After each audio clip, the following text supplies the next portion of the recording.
occuper vos enfants avec un jeu qui va à la fois travailler leur apprentissage mais les divertir. Dans cette vidéo, on vous présente 5 astuces pour des activités ludiques mais encore une fois amusantes pour vos enfants.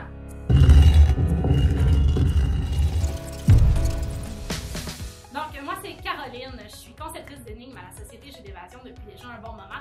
J'ai conçu plusieurs jeux pour enfants que vous avez probablement déjà vus, soit les chasses pour Pâques, les chasses pour Halloween, plein de chasses au trésor, ainsi que des jeux d'évasion en salle et à imprimer. Moi, c'est Rosemary, je suis experte conseil en animation depuis plus de 15 ans et je serai présente dans les vidéos pour vous donner des petites astuces afin de rendre votre événement inoubliable. Donc, astuce numéro 1, c'est l'utilisation de jeux de rôle. Parce qu'on le sait, lorsque les enfants vont jouer à nous imiter, c'est quelque chose qu'ils aiment, et ça dès le plus jeune âge. Mais du moment où ils commencent à avoir des aptitudes d'intérêt, du moins pour les chiffres, ben, si vous jouez, vous commencez à jouer, mettons, à la caisse, puis que vous achetez des produits, mais allez-y avec des vrais chiffres, puis expliquez-leur que ça va être un billet de 5 ou un billet de 10, et ils vont déjà comme commencer à acquérir le côté mathématique avec l'argent. Sinon, ça peut être aussi quand on lit des histoires ou ce qu'on leur demande d'interpréter des personnages. Si c'est une petite princesse dans un château, ben ils peuvent jouer la petite princesse dans le château. Encore là, ça reste des jeux de rôle et c'est une bonne manière d'apprendre tout en s'amusant. Astuce numéro 2, vous pouvez utiliser, intégrer des jeux de puzzle, que ce soit exactement casse-tête, où ce que l'enfant doit utiliser une image qui peut être qui l'intéresse, une activité qui l'intéresse, et qui doit faire le casse-tête, mais aussi des jeux de puzzle où ce qu'on peut mélanger des notions qu'il apprend à l'école à ce moment-ci, et aussi une activité qui fait en sorte qu'il doit se casser la tête quand même pour trouver la réponse en intégrant les notions qu'il apprend à l'école à ce moment. Et en plus, ça va beaucoup travailler sa concentration. C'est fort pour ça. Donc, on est rendu à l'astuce numéro 3. Organiser des activités créatives. Les activités créatives ont souvent un bon côté aussi pour travailler la motricité fine de l'enfant. C'est quelque chose que dès qu'ils sont jeunes, qu'on essaie de travailler, découpage au ciseau, la mousse, du crayon et tout, ça va les aider dans toutes les sphères par après. Donc, les activités créatives, c'est bon pour ça, mais aussi ça va développer leur imaginaire.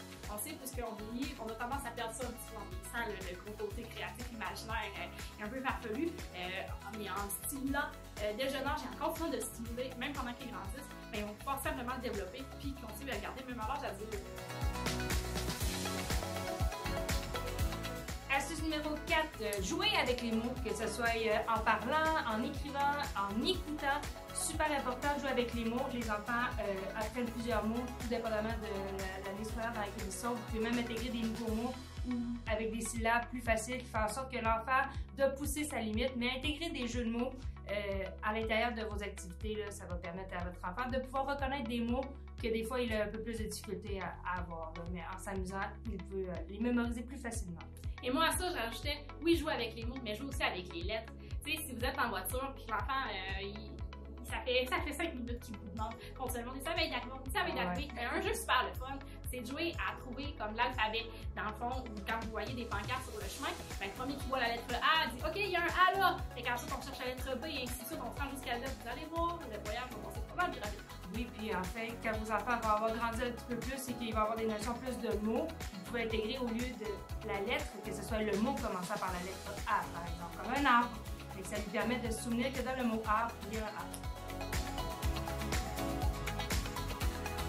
Conseil numéro 5, utilisez les jeux de rythme. Donc, on parle souvent de la musique avec les notes sur la portée. Donc, ça permet aux enfants de pouvoir développer leur coordination. Par exemple, de faire un rythme avec vos mains et de faire bouger l'enfant en même temps, ou de leur faire lire directement sur une portée des notes et qu'ils doivent reproduire le rythme en clapant dans les mains.